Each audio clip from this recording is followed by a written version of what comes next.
Bloomberg Audio Studios. Podcasts, radio, news. Good morning, I'm Nathan Hager. And I'm Karen Moscow. Here are the stories we're following today. Karen, we begin with the latest from Washington, D.C., where Congress is set to meet on a snowy Capitol Hill today to certify President-elect Donald Trump's win in November. President Biden invited a group of new Democratic lawmakers to the White House last night and urged them to commit to a peaceful transfer of power. Now it's your duty to tell the truth, to remember what happened, and not let January 6th be rewritten or even erased. But the riot at the Capitol on January 6th, 4 years ago, has turned into a political flashpoint, and President-elect Trump is widely expected to grant swift clemency to the 1,000-plus people convicted over the events of that day. We get that story from Bloomberg's Doug Krisner. The president-elect has downplayed the severity of the attack and denounced its prosecutions. And he's expected to fulfill his promises of swift clemency for the 1,000-plus people convicted and the hundreds more with pending cases. The question is how such a move would impact democracy and the rule of law. Mass pardons would also set the tone for how Trump might wield the presidency to reward loyalists and, critics fear, punish opponents. This year's January 6th election certification has, for the first time, been designated a national special security event. In New York, I'm Doug Krisner, Bloomberg Radio. All right, Doug, thank you. Looking to our neighbors to the north, Canada's Prime Minister Justin Trudeau is said to be preparing to announce his resignation. The Globe and Mail newspaper says the announcement could come as early as today. It would trigger a race for the party leadership, with the winner becoming PM. Trudeau has been under pressure from lawmakers in his party to quit for months. Scrutiny grew last month after his finance minister, Chrystia Freeland, quit. Well, it's like at politics around the globe, Karen. South Korea's corruption watchdog has asked a court in Seoul to extend a warrant to arrest President Yoon Suk-yeol. The move comes after their first attempt last week ended in failure following an hours-long standoff with Yoon's security team. Secretary of State Antony Blinken is in Seoul. He expressed confidence in South Korea's acting leader. We got serious concerns about some of the actions that President Yoon took. We communicated those directly to the government.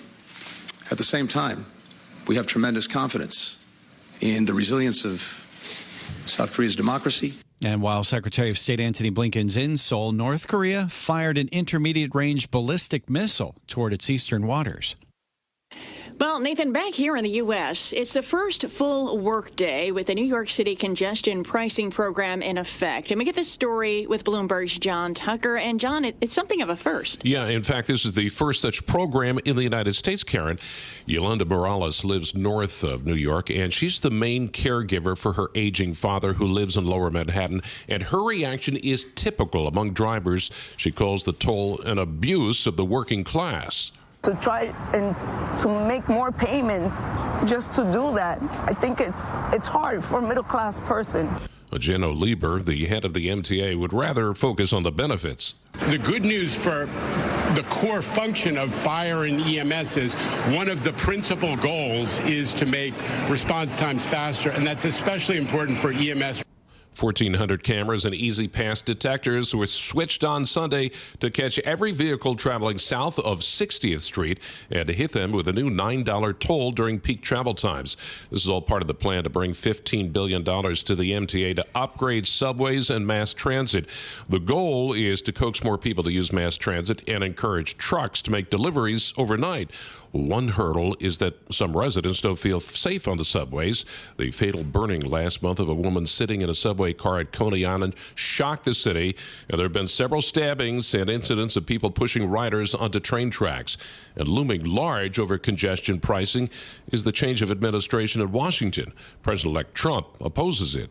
In New York, I'm John Tucker, Bloomberg Radio. Well, we turn to the markets now. Futures are higher as we kick off the first full trading week of the new year. This morning, the yield on the 30-year Treasury climbed to its highest level since November of 2023. Right now, futures, again, higher. S&P futures up 0.4%. Dow futures up 0.1%.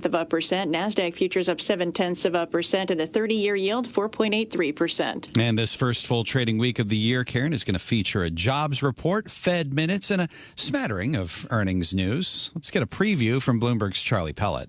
Magnificent 7 profit growth this year is projected to slow to 17.9%, while earnings increases for the rest of the S&P 500 accelerate to 10.9%. Emily Rowland is co-chief investment strategist at JH Investments. In order for earnings to see these double-digit estimates that are being baked in right now, you probably need to see bond yields come down a bit here. You probably need to see that cost of borrowing again sort of become a little bit more mitigated here. This week we hear from Constellation Brands, Delta, and Samsung in New York. Charlie Pellet, Bloomberg Radio. All right, Charlie, thank you. Well, in deal news, Bloomberg News has learned Paychex is in advanced talks to acquire Paycor, a smaller rival in payroll processing. The acquisition would bring together two major players in the human resources software and services market, allowing for cost cuts and bundled services for customers. Shares of Paycor, they are rising in early trading. They are up almost 19%. They're up at least 12% in early trading. All right, and turning to the economy now, Karen, two Fed officials say the central bank must finish its fight on inflation and reach the 2% target. At the American Economic Association, Fed Governor Adriana Kugler said the economy is growing at a healthy pace, but everyone needs to keep their eye on the labor market. It has cooled but remained resilient. And it has remained resilient. We still see real wages growing at about 1.5, 1.6%. And at the same time, though the unemployment rate has been stepping up a bit, it's still at 4.2%, which is a historically low rate of unemployment. Adriana Kugler went on to say the Fed is moving toward the 2% inflation target, but there is work that still needs to get done. Speaking separately, Mary Daly, head of the San Francisco Fed, said inflation remains uncomfortably above the Fed's target. It's time now for a look at some of the other stories making news in New York and around the world. And for that, we're joined by Bloomberg's Michael Barr. Michael, good morning. Good morning, Karen. A major winter blast of snow, ice, high winds, and plunging temperatures are stirring up dangerous conditions across the U.S. central and southern states all the way to the East Coast. Bloomberg meteorologist Rob Carolyn has the latest. A significant winter storm will be affecting areas from the Ohio River Valley to the mid-Atlantic today, with heavy snow likely in the district in Baltimore. Some areas are probably going to see anywhere from 6 to as much as 10 inches of snow from this system. There'll also be heavy rain extending from the system through the Carolinas into parts of Georgia and the Florida Panhandle. Behind the system, very cold air stretching from the Dakotas southward into Texas, and some of that will be moving into the mid-Atlantic states later this week. I'm Rob Carolyn, Bloomberg Radio. Thank you, Rob. It's a busy week for law enforcement in Washington, D.C. They are preparing for the state funeral of former President Jimmy Carter. Carter's body will remain in Atlanta through today before making the trip to D.C. for Thursday's funeral, where President Biden will deliver the eulogy. Thousands of extra police officers are being brought in, with hundreds of soldiers on standby, and the D.C. National Guard has been activated. The FBI says the man responsible for the deadly truck attack in New Orleans on New Year's Day visited the city twice before and recorded video of the French Quarter with smart glasses. Authorities say the attack by Shamsuddin Jabbar killed 14 people and injured dozens of others. The former U.S. Army soldier proclaimed his support for ISIS in online videos posted hours before he struck. The Brutalist was crowned Best Drama Film at the Golden Globes last night. Adrian Brody won for Best Actor in the movie. He plays a Hungarian Jewish architect who immigrates to the U.S. to escape the Holocaust. During the CBS telecast, Brody had a message for real-life immigrants. I hope that this work stands to lift you up a bit and to give you a voice. And I'm so grateful. I will cherish this moment forever. Thank you. Emilia Perez took home the Best Motion Picture, Musical, or Comedy. Global news 24 hours a day and whenever you want it with Bloomberg News Now. I'm Michael Barr, and this is Bloomberg, Karen. All right, Michael Barr, thank you.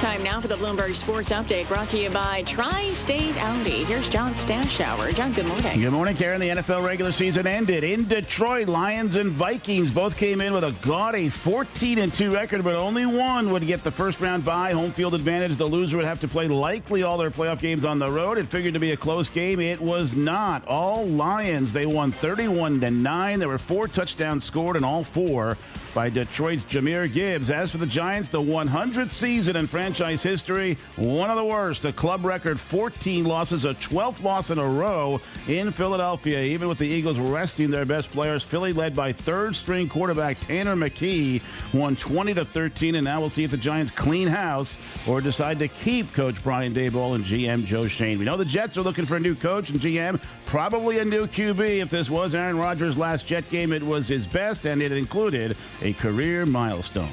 Shotgun for Rodgers. Breece Hall in motion. He's back to throw. Steps up in the pocket. Sidearms one over the middle. Caught. Touchdown. Tyler Conklin.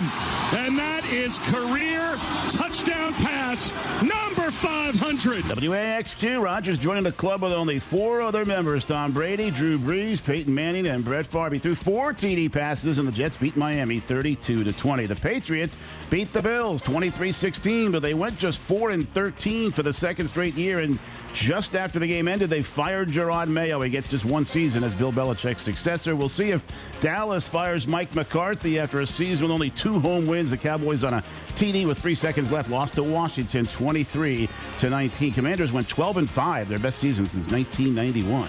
Denver got the last playoff spot in the AFC. Tampa Bay got the last one in the NFC. The playoffs begin Saturday. The Rangers won 6-2 at Chicago. The golf at Kapalua won by Hideki Matsuyama with a PGA record score of 35 under par.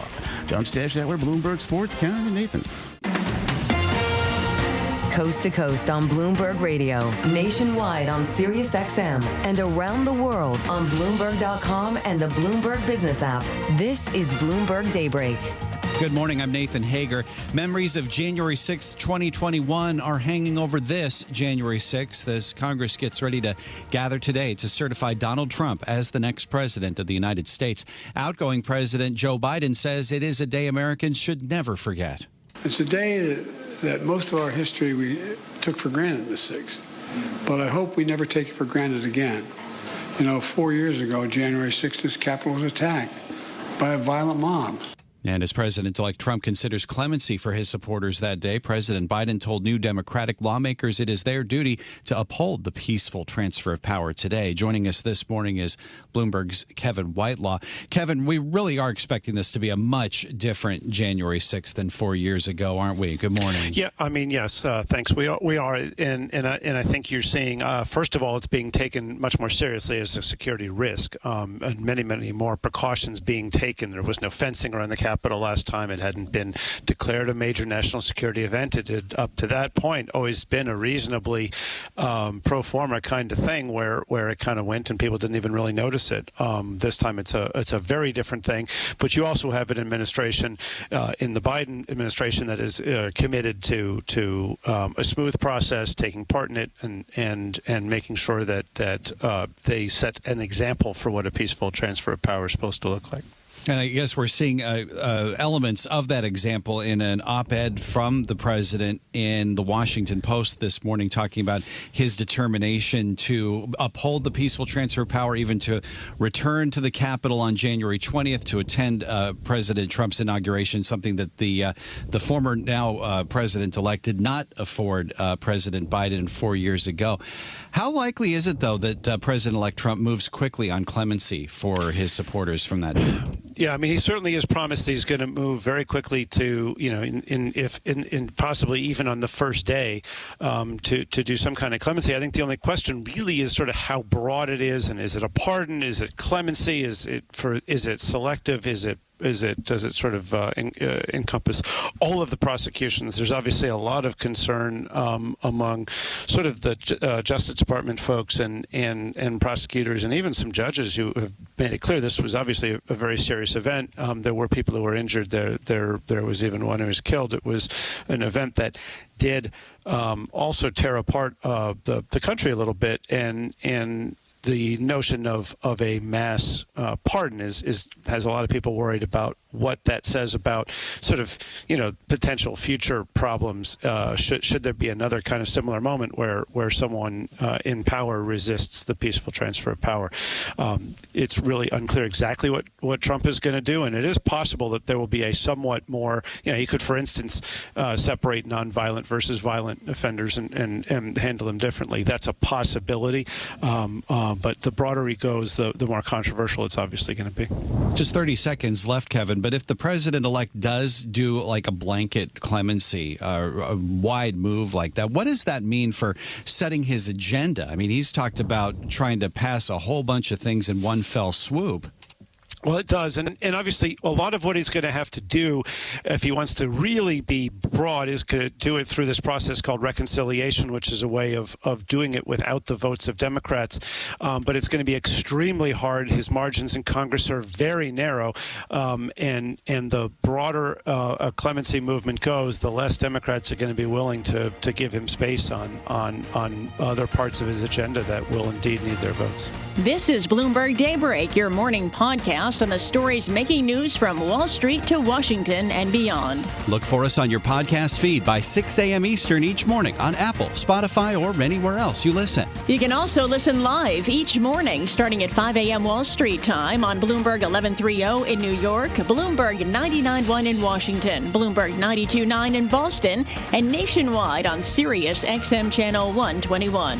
Plus, listen coast to coast on the Bloomberg Business app, now with Apple CarPlay and Android Auto interfaces. And don't forget to subscribe to Bloomberg News Now. It's the latest news whenever you want it, in 5 minutes or less. Search Bloomberg News Now on your favorite podcast platform to stay informed all day long. I'm Karen Moscow. And I'm Nathan Hager. Join us again tomorrow morning for all the news you need to start your day right here on Bloomberg Daybreak.